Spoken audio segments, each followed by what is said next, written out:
Hi, people of the Philippines and people of the world. Hit the button below.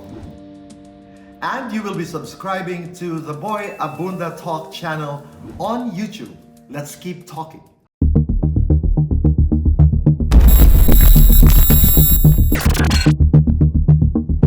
Maraming salamat, Jean. Maraming salamat, Aris. I want to go back to when we spoke about the predatory kind of polarization that we have. And dito sa nakaraang eleksyon, for lack of a better phrase, the brand logo or the trademark of this polarization that we saw was the open letter of grief of Lorenzo Legarda Leviste to his mother, Lauren Legarda, na itinatakwil niya, kina-cancel niya. Your thoughts? Well, I think yung level of polarization na to, it really tells us that it has become pernicious. It's really become damaging because it not only is about political institutions. No? Naging social na siya eh. It has affected social institutions. No? Certain institutions have been divided. Even the church, for example, no? Because of this campaign. So that tells you that yung polarization and yung pag-dichotomize between two camps who can't see eye to eye with one another has even reached personal and even family relationships. At sa atin, boy, sa Pilipinas, matindi pag pamilya yung naghahatian eh. Because family is everything. But we see that in politics, the toxicity has reached a level na kahit kadugo mo, kahit kaapelido mo, no? Pag hindi kayo nagkasundo sa politika, pwede itong maging, hindi lang lamat, no? Pwede itong maging dahilan. Ng paghihiwalay. Pero bakit dumating doon? Umabot tayo sa ganun because we cannot reconcile the differences anymore.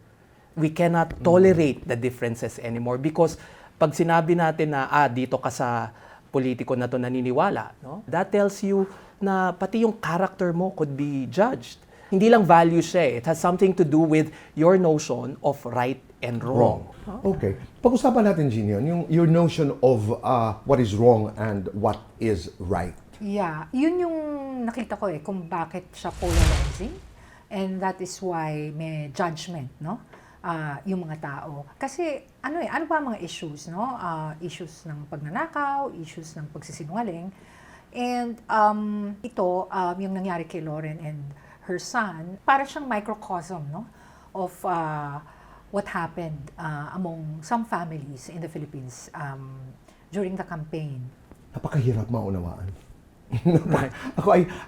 It was very painful to read the letter. Lalo na, sa mga katulad natin, katulad ko na ang buong buhay ko ay para sa aking ina. Hindi ko ma-imagine na kahit anong gawin ng aking ina, itatakwil ko ang sarili kong ina. Yun ang hindi ko naintindihan. That cancel culture of simply because I have issues with the Marcoses. And I'm not diminishing Lorenzo's stand. Yung kanyang pananaw. Pag binabalikan natin yun, ang nangyari doon sa right or wrong, may exclusivity in the beginning. It became Robredo versus Marcos. Pag Lenny ka, tama ka, naiintindihan mo yung issues, naiintindihan mo yung pinagsasasabi mo. Pag bongbong ka, bobo ka. To be very blunt about it. What did it do to this whole discourse? We can compare it noong 2016 din, no? Walang ganitong klaseng polarization. I can distinctly remember, if you notice the results, talagang while President Duterte has a lead, no? But if you notice, if you combine Rojas and Post numbers, they have more voters combined together. Pero dito sa campaign na to, talagang naging singular yung hatian, no? And tama yung hula namin ni Jean that this was really the second round of the 2016 VP race, no? But worse because mirror opposites. Yun yung naging parang narrative, no? That if you support the other one, you're the antithesis of the other candidate. So then it represents on what you stand for, your beliefs, your values, at because yung ganitong level of pernicious polarization, this is what happens. No? You're summarily judged because of your candidate, and as if you're unredeemable. Parang gano'n, no? You're a lost cause. No? Pero hindi nagsasalita kasi yung, like, over 31 million people voted for presumptive President Bongbong Marcos. Pag tinanong mo halimbawa isang tao, bakit si Bongbong Marcos? Walang diskurso. Kadalasan ay, wala, gusto ko lang. And then as opposed to, when you just go to social media, si Lenny ang iboboto ko dahil angat ang buhay, may ang bayan, mahal ko ang ito. Meron mga kadahilanan. I wanted to understand that. Sa tingin ko, it added to the polarization kasi parang people are questioning, why are you going to vote for somebody who does not have anything to say? And doon pumapasok yung judgment, no, ng ibang tao. Because they're looking for an answer from them, no? Kung bakit mo iboboto si BBM. The thing is, very silent din naman yung BBM camp regarding the details of their platform. So, that was the problem. I understood that from a tactical point of view. Because you have 10 presidential candidates. Iisa ka, you have 9 other candidates who have issues against you. 9 candidates who will gang up on you. And that's normal in a debate. I was trying to compute, to the help of a friend, they would end up having 18 minutes each.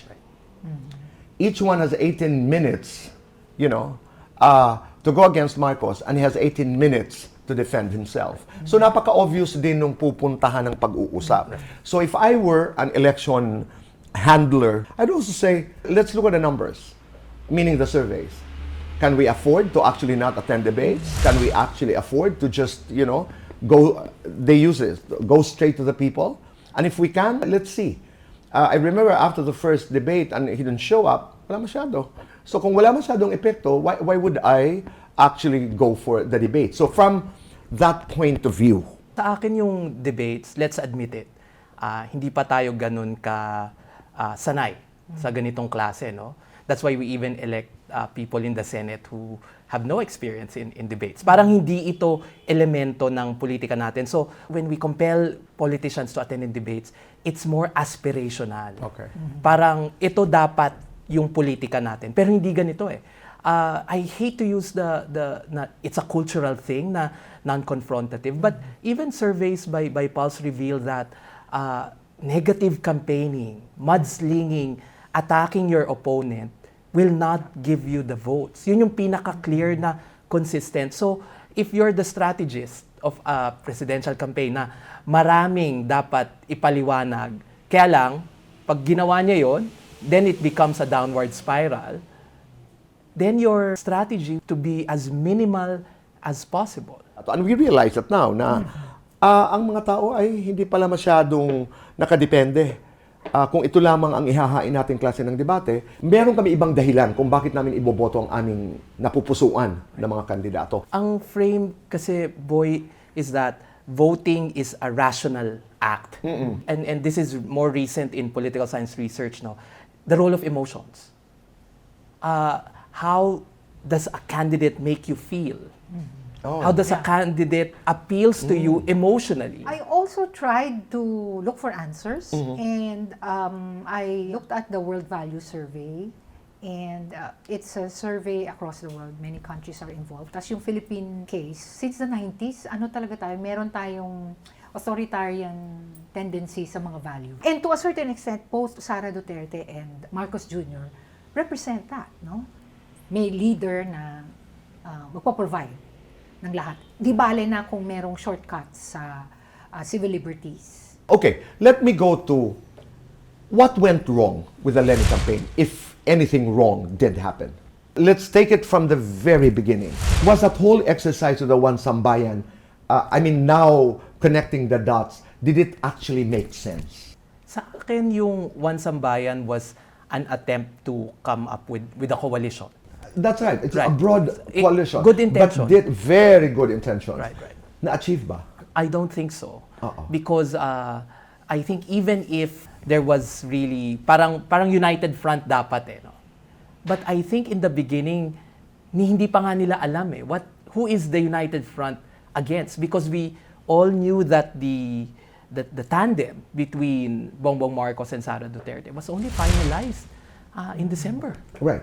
So, in the end, these parang yung mga conveners ng Wansambayan, no? They are also in the midst of polarization. Not everyone thought that they were the impartial arbiters of what is ideal and what is aspirational in Philippine politics. Kasi na-identify din sila dun sa isang camp, no? Dilawan, for example, no? And therefore it became less a big tent but more a parang naging, I think, even nakasama pa nga to a certain extent because it painted the Lenny campaign eventually na ang mga nasa likod nito are the same people. I would have wanted the basic sectors there. The basic sectors only came in late because I think for the Lenny campaign, it's a fascinating case study talaga on campaigning because its greatest asset, which is this voluntarism, this centered nature of campaign, people coming from all directions, eventually, yun yung naging flaw din niya. Hindi disiplinado. The house-to-house campaign became a let me educate you campaign. But because hindi naman marahil intention yon, no, na maging self-righteous, but I can distinctly remember people saying na bakit mo ko tuturuan paano bumoto? Hindi ka pa bumoboto. Ako nakalimang eleksyon na. So maybe, imbis na sasabihan mo ko, mag-usap tayo. Yung nakita ko halimbawa na house to house, puso sa puso, tawag sa kamag-anak, etc. came a bit too late in the campaign. That's true. It happened about 3-4 weeks before the campaign. But why did it pivot into that direction? Because napakalakas na nung mga sosyal lang naman ang Makaleni. Ay, mayayaman naman yan eh. Yung boss ko ang Makaleni. Ako, hindi, BBM ako. You know, the dichotomization of the electoral process. It became a transaction. Yun. More than a conversation, more than really yung kamustahan. At tutorial. No? Yeah. Pumunta ho kami dito para sabihan ka kung ano ang tama at mali. But Tito Poy, I think the mobilization itself is quite impressive. Aris, gustong-gusto ko yung ingay. Gusto-gusto ko yung optics.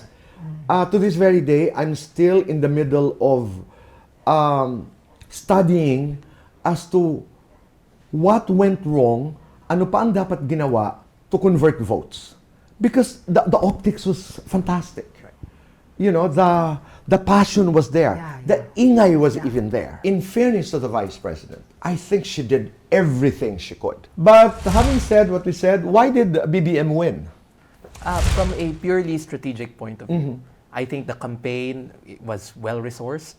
It had a lot of time, a lot of campaign discipline in messaging, in what needs not to be said, and what needs to be said. Yeah, aside from the fact that, you know, talagang parang limitless yung resources nila, I think, no? And parang alam nila basahin ang Pinoy, no? Kasi yung hindi pag-attend ng debate, di ba? Alam nila na wala naman yan eh. And also that, you know, we have not reached that level in which debates would be a factor in the reckoning by people of which candidates. Reckoning and the winnability. Yeah, oo. And the mere fact that they got Sara Duterte as teammate of was a very big factor. Plus, they reinforce each other's narrative eh. Kasi yung tatay nila pareho yung binenta nila eh, di ba? Okay. This whole discourse about, ba't nyo binoto? Kasi ito'y napakaingay din, no? Ang record ng martial law was again brought up. Lahat ng mga, meron din naman, no? Kasi let's admit it, meron din namang ganung kampanya.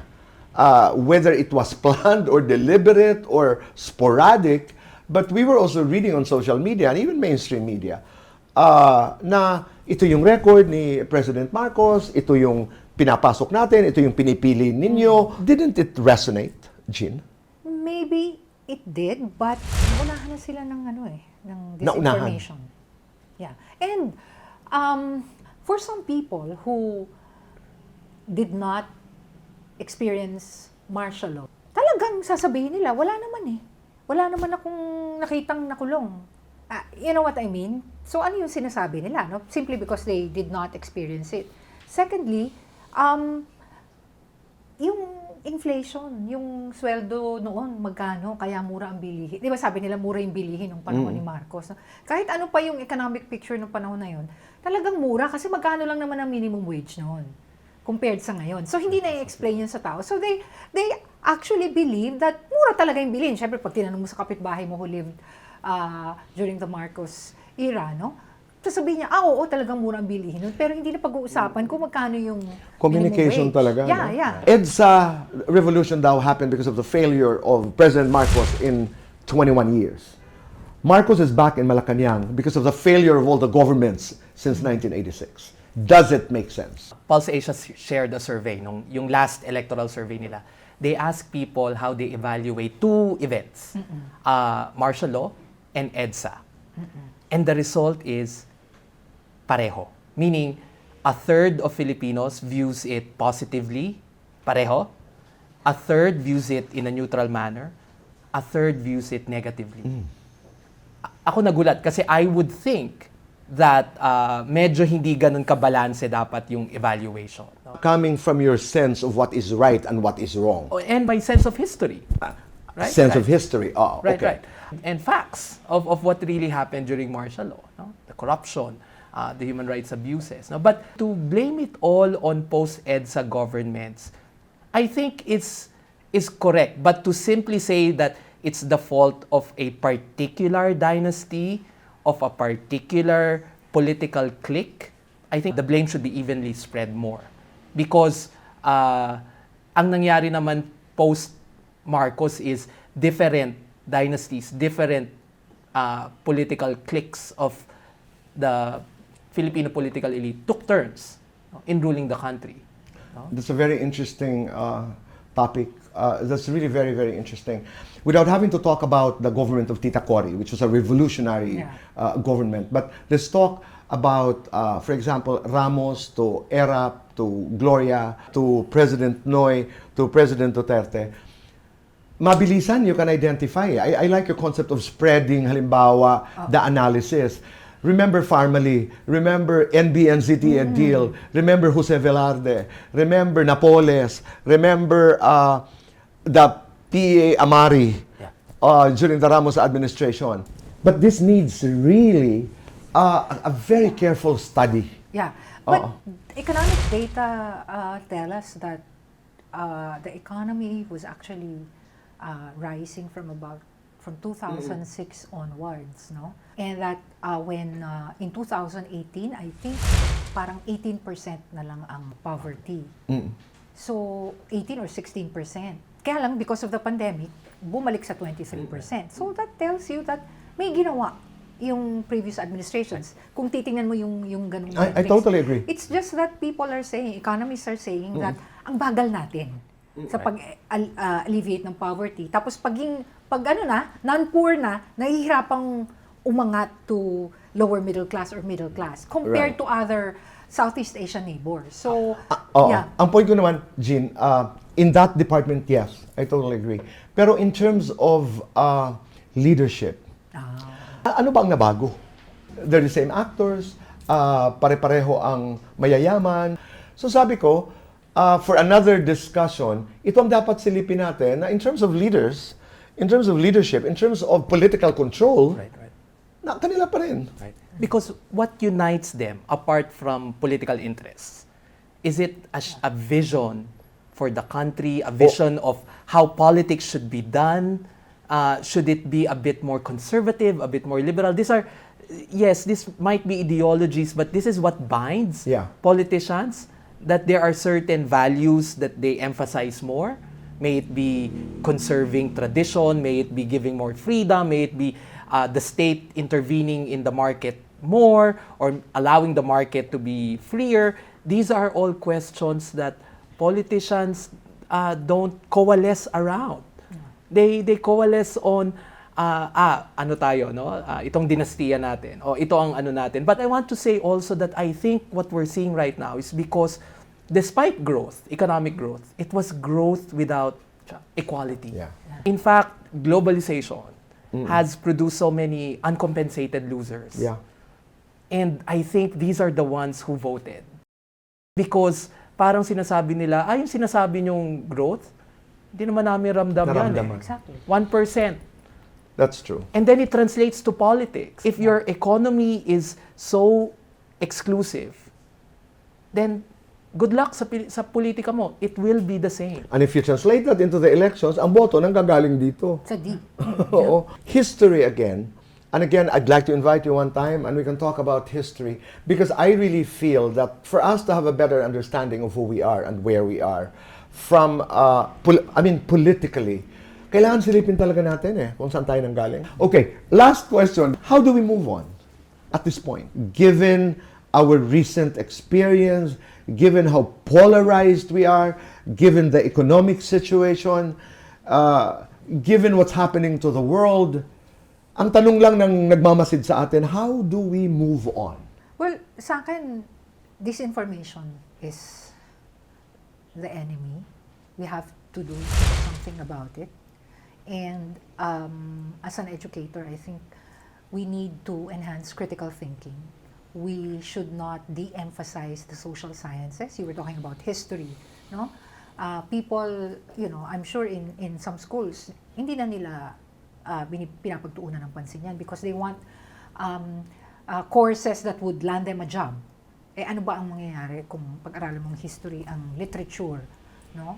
Sociology, political science, di ba? Anong trabaho mo? So that's something that we have to think about. And it has been a very polarizing election. It's over, but as Ari said, no, maraming dimensions ang citizenship, hindi lang naman ang pagboto. So we need to watch out for each other. Patuloy na magmasid, patuloy na manuri, and participate, no, in all the things that will make this country better. Aris. Right. Elections, ang nature niya hatiin ang lipunan, no? Walang election na may unanimous vote. So talagang may winners and losers, but this doesn't mean na yung winners get to gloat and losers get to be in the shadows, no? Because at the end, ang election ay nagpapahiram lamang ng kapangyarihan na pwedeng bawiin, no? At hindi kailangan manahimik, no? Just because you have not voted in accordance to the majority. The greatest threat to me is yung tyranny of the majority. But bearing in mind, Tito Boy, 31 million is not half of the Philippine population because we're 110 million. It's only around 59 or 60% of those eligible to vote. So it should not mean that whatever this new government will do will have the mandate of the majority of Filipinos. I'm not disempowering the mandate. It is an incredible mandate. Some people even call it a gift. But, with such power comes responsibility. But we're in a democracy. This responsibility needs to be monitored, needs to ensure that it is not the rule of the majority. Kasi sa Constitution natin, hindi naman sinasabi na hindi nagkakamali, no, ang gobyerno. But it all tells us that we are still a country ruled by laws and not simply what the majority says. Kahit sabihin pa na ang boses ng majority, ng mayorya, ay ang boses ng Diyos. Kasi kinakatigan yan The voice of the people is the voice of God. So kailangan talaga i-review natin ang maraming bagay. Kailangan talaga mapanuri, makinig. Pero ako ang pakiusap ko sana, hindi kapwa Pilipino ang kalaban. Hindi tayo dapat magkakalaban. Hindi tayo dapat. Think about it very carefully. Hindi tayo, simply because you chose Marcos, you chose Lenny, or the other candidates. Sana we find it in our hearts na pagkatapos ng eleksyon ay yung passion, yung paniniwala natin sa ating mga ibinoto ay huwag mawala dahil expression yun na gusto nating mas maganda ang ating buhay at mas maganda ang ating kinalalagyan. Maigting ang demokrasya. Democracy is messy. Alam naman ho natin lahat yun. Dahil lahat tayo ay binibigyan ng karapatan, mag-opinyon, karapatang marinig. Pero the beauty also of democracy is that you can overdo a lot of things. Some things are love. Some things include respect. Family na napaka... In the Pulse-Asia survey also, nakita ko na ang pinakikinggan pa rin ng mas nakararami sa atin, hindi simbahan, hindi mga politiko, pamilya. At dahil doon, sobra pa rin ang pag-asa na nararamdaman ko that good things are going to happen to our country. Maraming salamat po. Hi, people of the Philippines and people of the world. Hit the button below. And you will be subscribing to the Boy Abunda Talk channel on YouTube. Let's keep talking.